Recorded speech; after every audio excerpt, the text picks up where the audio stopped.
Lep pozdrav v mojem imenu na današnji tiskovni konferenci. Danes smo prejeli odstopno izjavo predsednice vlade. Lahko rečemo, da je za ta pogumen korak porabila veliko časa. Pravzaprav minilo je teden dni teh negotovih razmer in očitno je, da postajajo predčasne volitve dejstvo. Razpad Pozitivne Slovenije je bolj kot ne razpad spoznanja tistih, ki v ozadju, v zakulisju upravljajo s Pozitivno Slovenijo in očitno so ocenili, da se bodo slabe razmere v državi še samo stopnjevale, da ni pričakovati nobenega izboljšanja in z vidika te ocene so pravzaprav predčasne volitve za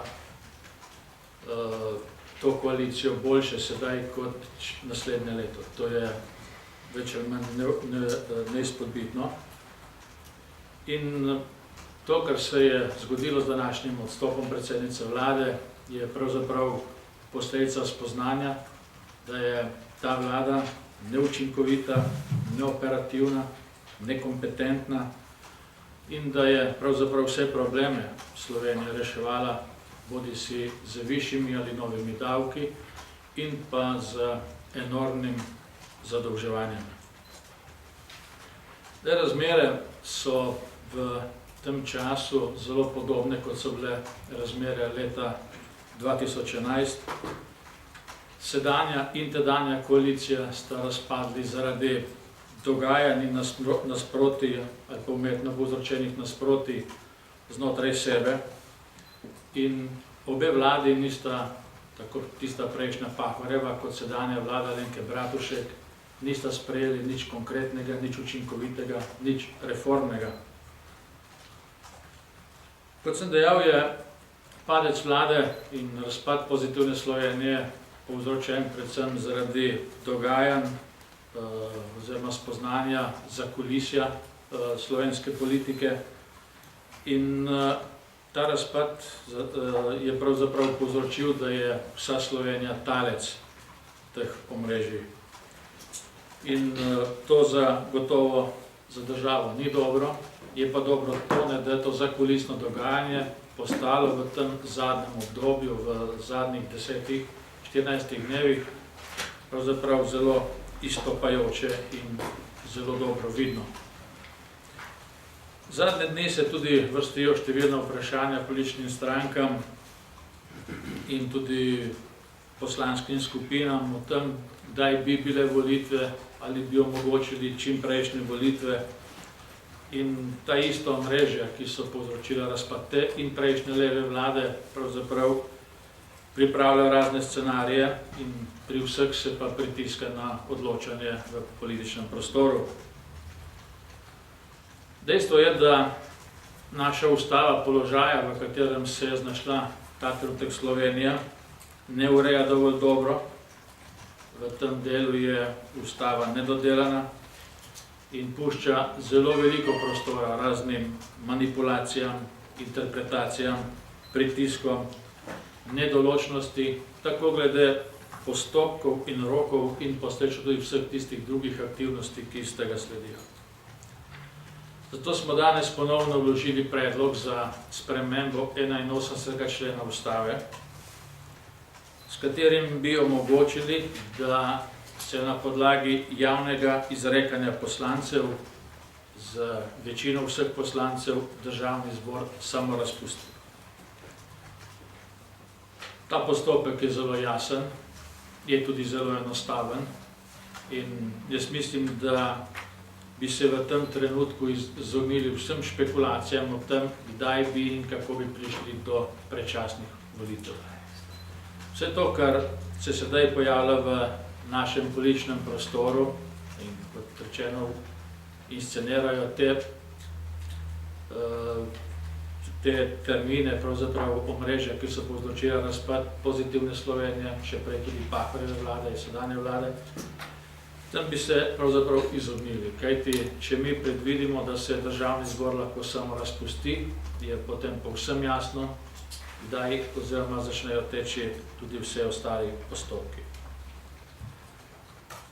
Zdaj, kar zadeva Slovensko demokratsko stranko, je, kot rečeno, pravzaprav edina stranka, ki ima pripravljen že program za predčasne volitve.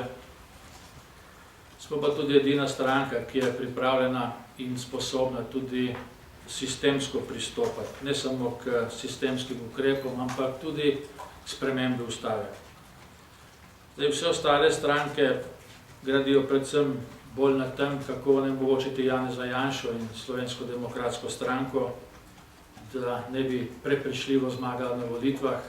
Vse ostale za Slovenijo pomembne zadeve, kar zadeva reforme, kar zadeva cilje, kar zadeva blaginjo, pa stranke pravzaprav potiskajo globoko v ozadje.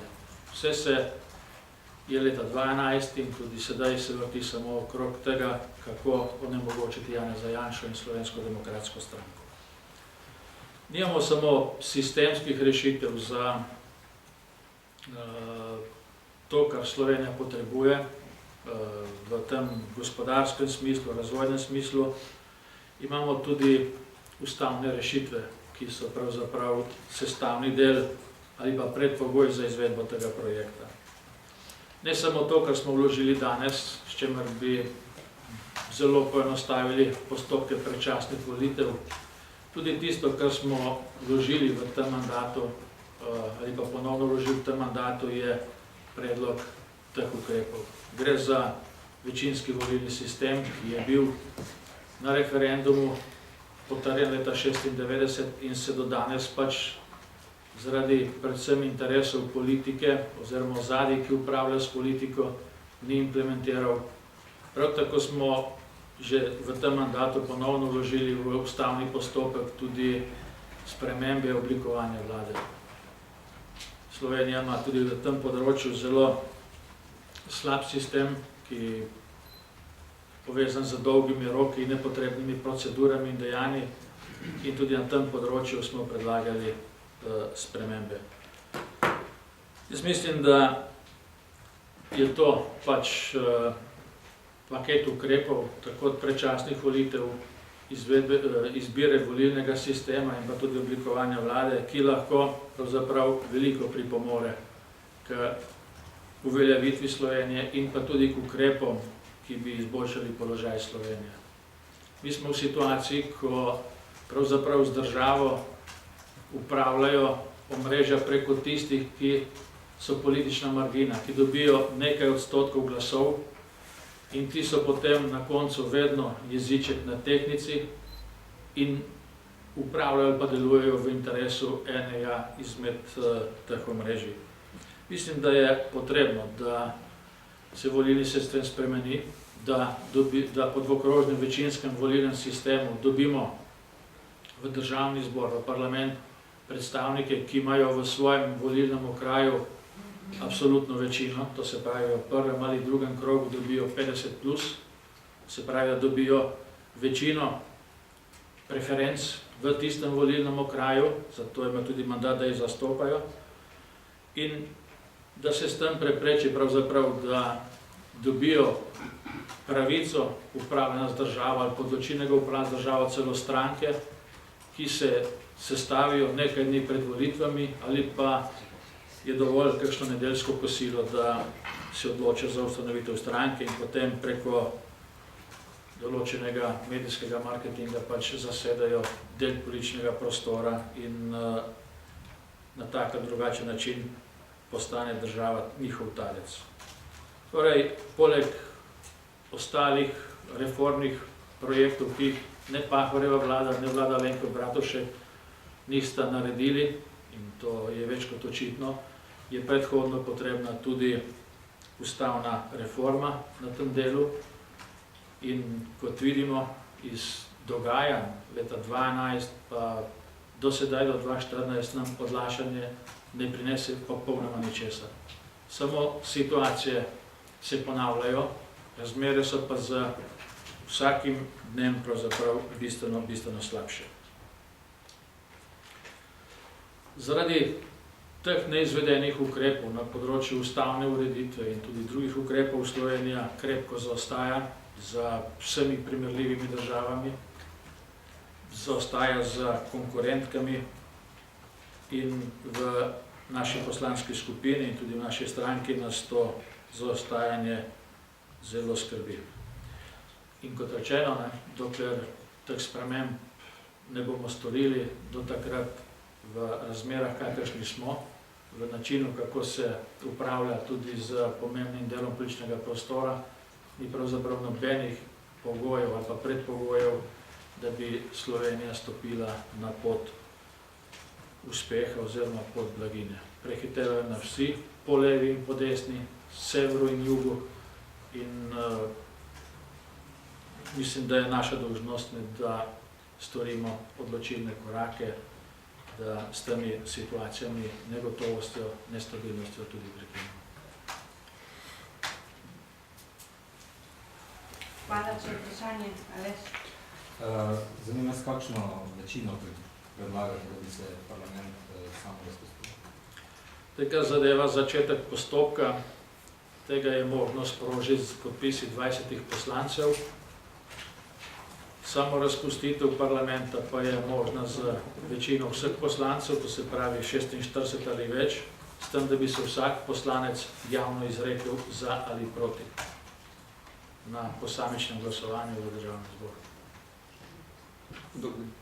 Kdaj bi Se kaj tipali podporo morebitno pri ostalih? Kaj tipali morebitno podporo predlogu pri ostalih? Ne, danes smo se odločili, to naredimo, smo vložili, ostali so da pač odločali tako, kot se bodo odločali. Do kdaj bi do tega lahko prišlo po vaši oceni najhitreje?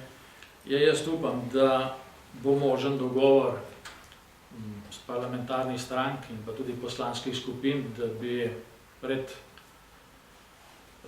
razpisom volitev opravili in zaključili razprave okrog teh 3 predlogov ustavnih sprememb, ki jih predlagamo v naši poslanski skupini.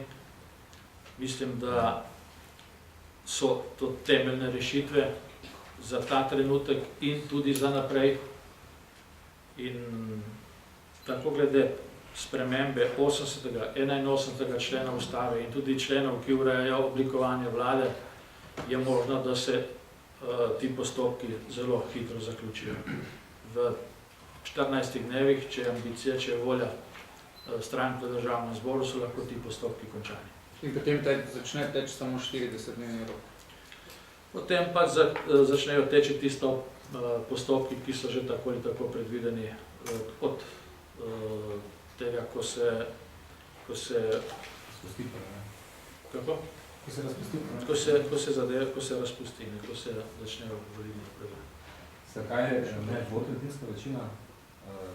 Potem verjetno, da bi v obdobju vsake vladne krize lahko v bistvu navadno večino zrušili. Mislim, se vlada pač... No, to ni navadna večina, to je večina vseh. Absolutna večina, pardon. Je pomembna večina. V tem primeru je predvsem koalicija tista, ki omogoča ali zavre ta postopek. Menimo, da je v situaciji, kakršna je sedaj, to razumna večina. Če bo v postopku obravnave te ustavne spremembe pač se oblikovala želja za kakšno drugo večino in bo zato tudi večinska podpora, bo pač se tudi ta zadeva drugače lahko oblikovala. Vendar mi kot predlagatelji smo na stališču, da je absolutna večina vseh zadostna večina za sprejem take odločitve, za samo razpustitev parlamenta. Gašper. Nisem vas ravno dobro razumel. V 14 dneh je možno kaj narediti? Mislim, da je možno vse te postopke, ki so vezani na samo razpustitev parlamenta, na volilni sistem in tudi na oblikovanje vlade, če je želja v državnem zboru in pri političnih strankah, parlamentarnih strankah, zaključiti v 14 dnevih. Same spremembe bi sprejeli lahko v 14 dnevih. Ja, se so volilni sistem takrat po referendumu sprejeli v 3 dneh. To ni. Začetka postopka za spremembe ostave 14 dneh. Takrat so sprejeli 4% prag, kljub referendumski odločitvi v nekaj dnevih. Tako da tudi ta del sprememb, ne, predvsem zato, ker gre tudi za boljše rešitve, ne, kot so do sedaj, mislim, da neč imeti nobena težava. Ne. Gregor? Kdaj po vašem mnenju bi bil najbolj idealen datum predčasnih volitev? Torej, predsednica je odstopila, omenjala je datum tekom vikenda 22. juni, po nekaterih izračunih se ta 22. juni absolutno ne izide. Torej, kdaj po vašem mnenju, mora biti tudi za upoštevanje te vaše pobude, bi bil najhitrejši možni datum volitev, oziroma tam se nagiba SDS, je možno tudi v jesenski rok? Glejte, zdaj, volitve praviloma pravimo zato, da bomo nekaj spremenili. Če želimo priti do kakršnikoli resnih sprememb, ne, potem moramo vse te zadeve, ki so povezane z ustavno ureditvijo, razpustitve volitev in oblikovanja vlade, urediti. Ne. Od tega je pravzaprav odvisno, ne, kako hitro bo koalicija to sposobna sprocesirati. Tudi že kmalu, ne, po tem, kakšen dan po kongresu Pozitivne Slovenije na Brdu so prišle pobude, da bi se poskušale parlamentarne stranke dogovoriti za nabor nekaterih nujnih ukrepov, ki bi jih naredili pred predčasnimi volitvami, in mi pač ponujamo te tri rešitve za kot paket teh ukrepov, ki jih je nujno potrebno sprejeti pred razpisom volitev. Jaz upam, da bo na podlagi vseh teh slabih izkušenj v teh 4 letih, ko nismo storili pravzaprav nič na reformi ustave, da so sposobni te zadeve urediti in postaviti podpret rešitve za te volitve in za vse naslednje volitve. To so po našem mnenju pravzaprav ključni reformni ukrepi za izboljšanje stanja. In koalicija, če ima ambicijo, da bodo spremembe naredili, da želijo izboljšati stanje, ne, potem je treba to sprejeti. Ne. Sicer nam se ne bo dogajalo prav nič drugega kot višji davki in ponovno zadolževanje, ker nimaš kaj spremeniti sicer. Ampak je zelo zanimivo, lahko sem, roki so začeli teči, oziroma bodo v četrtek začeli teči. Ja, gledajte, bomo videli. Lahko sem končan. Kako bi lahko prišli do volitev septembra, po vašem mnenju, ker nekaj časa boste rabili za to, za te reforme se spet menjajo? Glede, zdaj, kdaj bo odrejen datum volitev, to je pač vprašanje, ki je še odprto, ne. Te stvari bodo potekale tudi v državnem zboru. Mi menimo, da je pač potrebno spoštovati roke, ki so zapisani v ustavi in pa v aktih, ki urejajo postopke volitev. Tle preskakovanje in prehitevanje po našem mnenju ni možno, tudi ni smiselno, ne. Predlagamo pa, da se te zadeve predhodno uredijo. Mogoče zanimivost, tudi če gremo na skrajne roke, ne, to, če smo prav računali 106 dni od četrtka dalje, še vedno pridemo v avgust. Zdaj, glede na mnenje Ustavnega sodišča, bi se lahko zgodilo, da bi bil tudi ta skrajni rok s septembrom v bistvu zamujen. Je tudi to na nek način problem? Glede, kot rečeno, ne, mi se zdaj, in to sem povedal tudi že prejšnji dan tiskovni konferenci, mi z datumom predčasnih volitev ne bomo špekulirali, pač se bodo odredile takrat volitve, ko bodo izpolnjeni pogoji. Predlagamo pač, da se upoštevajo ustavne in ostale podlage, ki urejajo postopke, in naše mnenje, da prehitevanje ni možno. In smiselno se nam pa zdi, ne, da postorimo vse tisto, kar je nujno potrebno, da bo, ne, po volitvah rezultat primeren in pa tak, da bo omogočil, da tista bodoča koalicija, ne, ali pa večina, ki se bo oblikovala, lahko nekaj naredi. To je bistvo. Jan Möderndorfer je prej povedal, pač očitno vodja nove poslanske skupine nepovezanih poslancev, je povedal, da je obiskal že danes dopoldne poslanske skupine, ne vem, a se z vami dobil slučajno, ne? Skratka, rekel je, da ima približno 30 poslancev, da mu je dalo zagotovilo, da ne bodo predlagali svojega mandatarja, on pa čišče nek konsens, da bi te roke skrajšali. Kakšno bo vaše sporočilo njemu v tem primeru? Verjetno vas bo še obiskal. Glejte, zdaj obiska Janja Möderndorferja ni bilo, ne? Prej sem pa tudi povedal, da v stranki in poslanski skupini, smo v stranki poslanski skupini zato, da se upoštevajo ustavne podlage, ustavna rešitev in pa seveda pravila, ki te postopke urejajo. Vse drugo je improvizacija in z improvizacijo se ni še nikoli prišlo do nekih dobrih in pametnih rešitev. Treba je pač zadevi pristopiti sistematično, ne? In mi smo zagovorniki teh sistematičnih korakov in ukrepov, ki nas tega nastanejo. Se pravi, alternativnega mandatarja ne boste iskali? Nismo nič rekli. To so špekulacije, ki se pojavljajo, ne? In mi pri teh špekulacijah ne bomo sodelovali, razen pri tem, ne, da zadeve tečejo po pravilih, tako kot je bilo do sedaj to običajno. Hvala lepa, lep dan želim.